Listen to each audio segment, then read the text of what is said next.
శ్రీకృష్ణదేవరాయలు బోయవారని నాయక వర్గానికి చెందినటువంటి వ్యక్తి అని ఆయన యొక్క గొప్పతనాన్ని తెలియపరుస్తూ వారి గురించి చంద్రశేఖర్ రెడ్డి, ఆచార్య తిరుమల రామచంద్ర, సర్దేశాయి తిరుమలరావు మరియు అనేక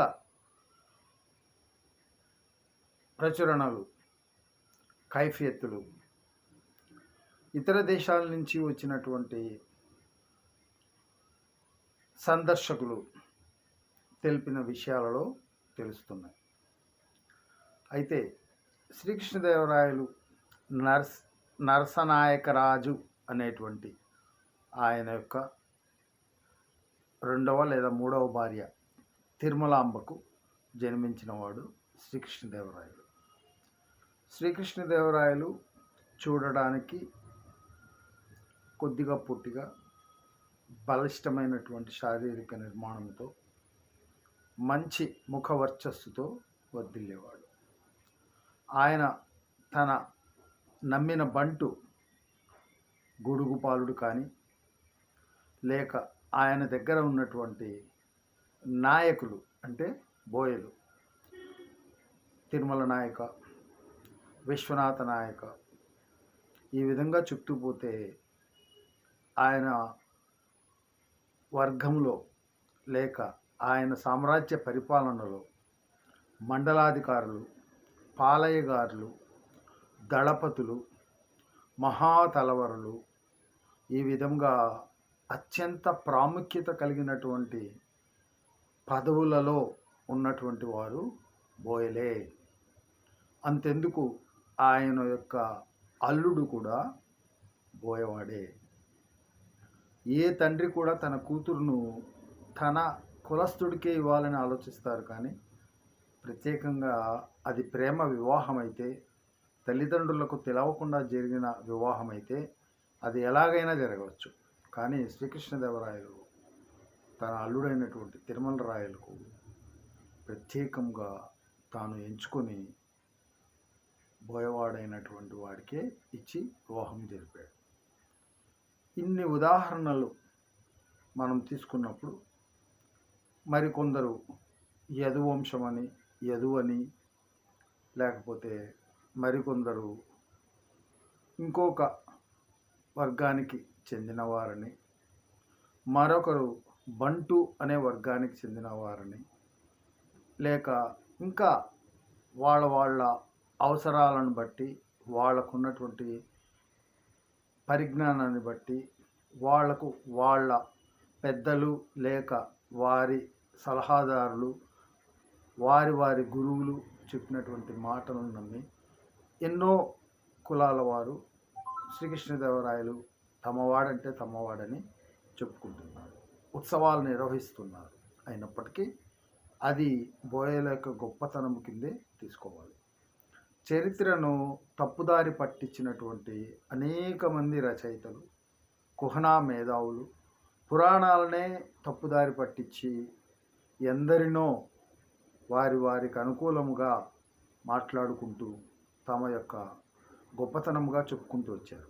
కానీ ఈనాటి కంప్యూటర్ యుగంలో ఆర్టిఫిషియల్ ఇంటెలిజెన్స్, ఏఐ సాధనతో మరియు ప్రత్యేకమైనటువంటి పరిశోధనలతో శిలాశాసనాలు, కైఫియత్తులు, ఇతర పురాణాలు, ఇతిహాసాలు మరియు విదేశాల నుంచి వచ్చి రష్యా, ముఖ్యంగా చైనా, జపాన్ వంటి దేశాల నుండి సందర్శకులుగా, విజిటర్స్గా లేక యాత్రికులుగా, ట్రావెలర్స్గా ఆనాటి కాలంలో వచ్చినటువంటి అనేక మంది రచయితలు శ్రీకృష్ణదేవరాయలను కొనియాడుతూ అనేక విషయాలను మనకు వారి యొక్క గ్రంథాలలో, వారి యొక్క పుస్తకాలలో, వారి యొక్క యాత్ర అనుభవాలలో విశదీకరించారు.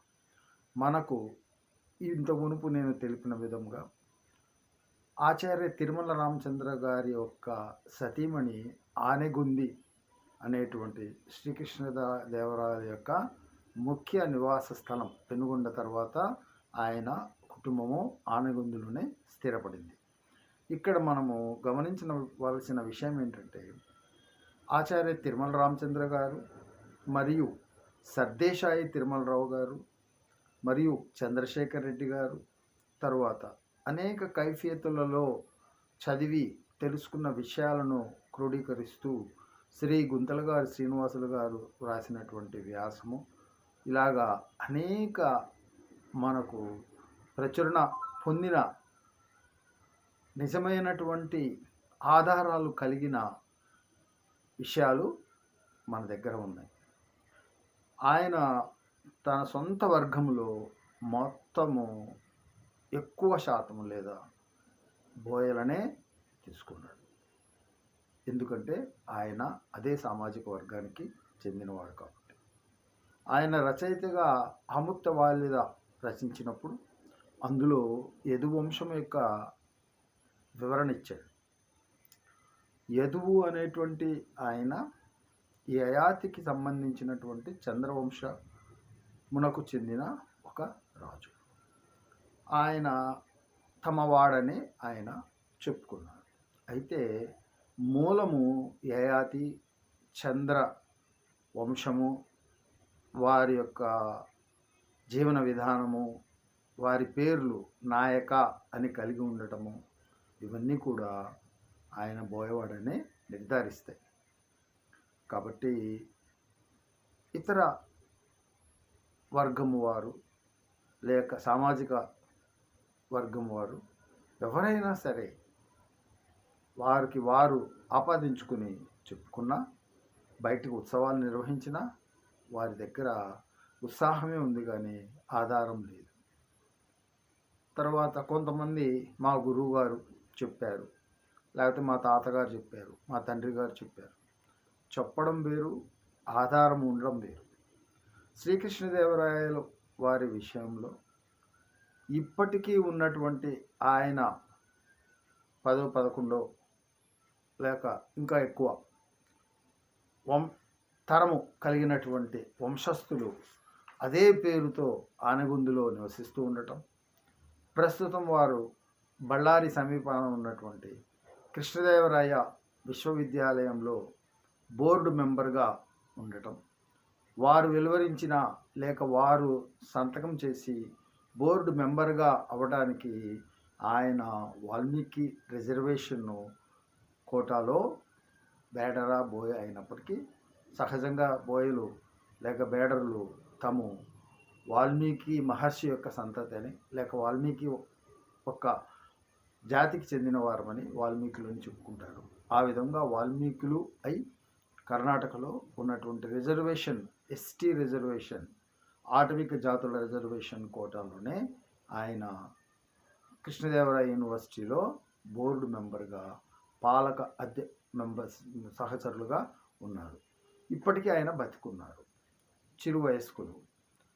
కాబట్టి మనము వారి సంతానాన్ని, వారి యొక్క పాలనలో ఉన్నటువంటి ఎక్కువ మంది ఉద్యోగస్తులను లేక పాలయ్యగారులను లేక మండల అధికారులను తీసుకున్నట్టయితే, తన తండ్రి గారి యొక్క పేరు గమనించినట్టయితే, వారి యొక్క ముందు తరాలను కూడా తెలుసుకున్నట్టయితే వారు బోయలని ధృవీకరించబడింది. కాబట్టి మనం ఎవరైనా ఏదైనా చెప్పుకొనివ్వండి, సంతోషపడండి. వారి మీద మనకు ఎటువంటి ద్వేషం అవసరం లేదు.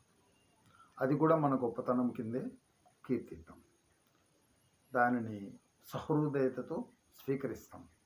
కానీ మనకు అనేక ఆధారాలు ఉన్నాయి. ఆయన యొక్క తరము సంతతికి చెందినటువంటి వారే నిలువెత్తు సాక్ష్యము. కాబట్టి శ్రీకృష్ణదేవరాయలు గారు ఖచ్చితంగా బేడరా లేక బోయ వర్గానికి చెందినవారు. వారు తుళు అనేటువంటి ప్రాంతం నుంచి వచ్చారు. తుళు అనేటువంటిది ఒక రకమైనటువంటి భాష కూడా. అది ఆంధ్ర, కర్ణాటక, తమిళనాడు ఈ 3 రాష్ట్రాల మధ్యలో ఒక కలయికతో ఏర్పడినటువంటి ఒక ప్రత్యేకమైనటువంటి భాష. దాన్ని తుళు భాష అన్నారు. అది పూర్తి కన్నడం కాదు, తెలుగు కాదు, తమిళం కాదు. ఆ మూడిటి యొక్క మిశ్రమ భాషే తులు భాష. ఆ ప్రాంతాన్నే తులు ప్రాంతం అన్నారు. అక్కడి నుంచి శ్రీకృష్ణదేవరాయల వారి యొక్క తాత ముత్తాతలు పెనుగొండ రాజ్యానికి వలస రావటం వలన వాళ్ళది తులువ వంశమైంది. వారు తులువ వారు. ఆయన యయాతి చంద్రుడి యొక్క సంతానమైనటువంటి వంశవృక్షంలో యదు అనేటువంటి రాజు ఉన్నాడని, ఆయన తమవాడని చెప్పుకోవడం వల్ల ఆయనను యదు యాదవులు అని అనుకుంటున్నారు కావచ్చు. కానీ అది యయాతికి సంబంధించినది. యయాతి యొక్క తాత మనకు ఆకాశంలో ఉన్నటువంటి చంద్రుడు.